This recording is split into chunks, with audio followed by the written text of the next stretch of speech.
What's up, guys? It's Mr. Fit to Flourish, and today I wanted to talk about entry on trades. So I was getting a lot of questions today in my Discord about, hey, how do we enter trades? And I was like, what do you mean, how do we enter trades? And then I thought about it, and I was like, when I started trading, I didn't know how to enter trades either. And it's something that I just kind of overlook now. I'm just like, oh, okay, yeah, like let's get in after we do this. And then people are like, but where? So I'm going to show you exactly where on the charts. So I'm going to pull up a chart of SPY on the 5-minute time frame. Okay, SPY on the 5-minute time frame. This line right here, this yellow dotted line at the bottom, kind of acts as an area of support or a key level. Okay, so when we're looking at this yellow line, just think of it as a key level. So I'm going to mark it here. I'm going to say key level. So a lot of the times, big moves are made at key levels. So as you can see, we came down from forever and just fell to the bottom here. We created a bottom side wick, and as I say all the time, bottom side wicks, decreasing bar sizes are signs of reversals. Okay, decreasing bars, signs of reversals. And then also that bottom side wick showing you that buyers are stepping in here. And then we end up with a lot of buying pressure here.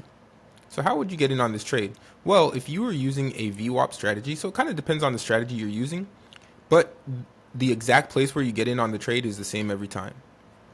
And I'm going to explain.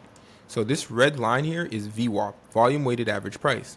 One strategy is to trade or buy the stock or buy longs, buy calls when we get a crossover, when price moves above VWAP. Because when price moves above VWAP, then price tends to stay above it. Okay, there's enough volume to push price up. That's the volume weighted average price right there, VWAP. Okay, so this red line is VWAP. VWAP. So when do we get in? We get in on trades after a trend bar in the direction of your trade. Okay, so this bar right here is a trend bar. What does that even mean? What the heck is a trend bar? So a trend bar is a bar that is large, okay, and it contributes to the direction of the trend. Okay, so a trend bar is a bar that is large and contributes to the direction of the trend. They have bodies that are 50% or more of the entire range, end to end. And this helps you to decide where to enter trades. It's used as confirmation. Now, what is a non-trend bar? A non-trend bar are small bars like dojis or bars that are just super small in size, and they don't really give you an idea of where price is going. This is a very important concept to understand when getting in and out of trades, okay? So what does that even look like? So let's zoom in a little bit more here.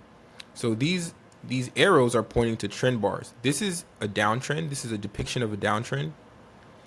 And then these small bars are non-trend bars. You can't get in after them because they just kind of go sideways. You can't really tell where price is going. So if you got in after like this small red bar, well, it's not telling us that we have price coming down, or this small green bar doesn't really give us a direction of price going up. But then these big red bars contribute to the downward push of this massive downside trend. So these arrows show you trend bars, big bars, and then non-trend bars are in the circles. They just cause consolidation. Okay, so going back to this picture, let's say you're looking to go long. You're looking to go long, and you're trying to do the VWAP strategy. You're waiting for a green bar to form a bullish bar, and you're waiting for it to cross over VWAP so you can do your VWAP crossover strategy and get longs, and hopefully the stock goes up. So we end up consolidating here, okay? And we see this green bar form. But compared to all the sizes of the other bars, this green bar is pretty small, and it has a huge topside wick. Now that topside wick is like more than 50% of the actual body. Okay, so that's not a good signal bar. This green bar is not a good signal bar, even though it crossed above VWAP a little bit. But look what ends up happening. Topside wicks means that sellers are stepping in. So what ends up happening is we sell off. Then finally we get a bottom side wick here. But this is not a signal bar again, because it could signal that we are potentially going to get a reversal. is what it could signal. But then this one would be our confirmation bar. It's a big green bar, huge green bar, crossing over VWAP and showing a lot of buying pressure. Okay, a lot of buying pressure to the upside. So we would wait for this bar to close, and then we would get in on the trade at the bottom of the next bar. So at the open, so one tick above the signal bar. So once this bar closes, our trend bar, our signal bar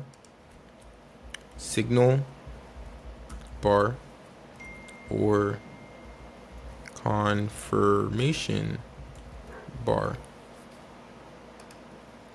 So this is our signal bar or confirmation bar. After that bar closes, so you have to wait for the close, and right now we're on the 5-minute time frame. After that bar closes, you would get in one tick above on the next bar. Okay, and then that would be your entry to go long. Now, why wouldn't we get in when this bar was forming? So it looks like when this bar that we were pointing to earlier, this green bar, it was forming.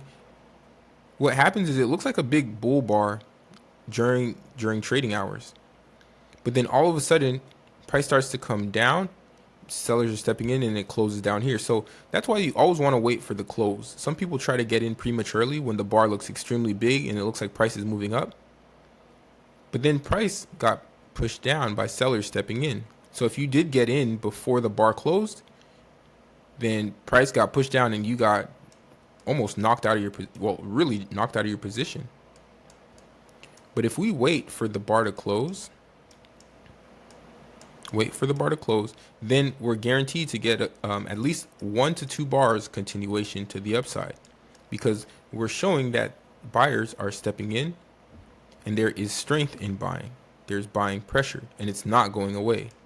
But in the case over here on this bar, we had buying pressure, and then sellers stepped in and that buying pressure went away. It didn't hold true. So that's why we want to wait for signal bars. We want to wait for them to close, and then you get in on the open, pretty much the open, but really the rule is 1 tick above the close of the signal bar. Now, what if I wanted to go short? What if I wanted to go short? Well, it's the same rules. You wait for a nice trend bar, but instead of getting 1 tick above, we're going short. So we're looking for price to come down, right? We're looking for price to come down. So I would enter after this bar formed. I would enter right here, 1 tick below the close of this bar. And since we're going below VWAP, I would expect that price would continue going down. Okay.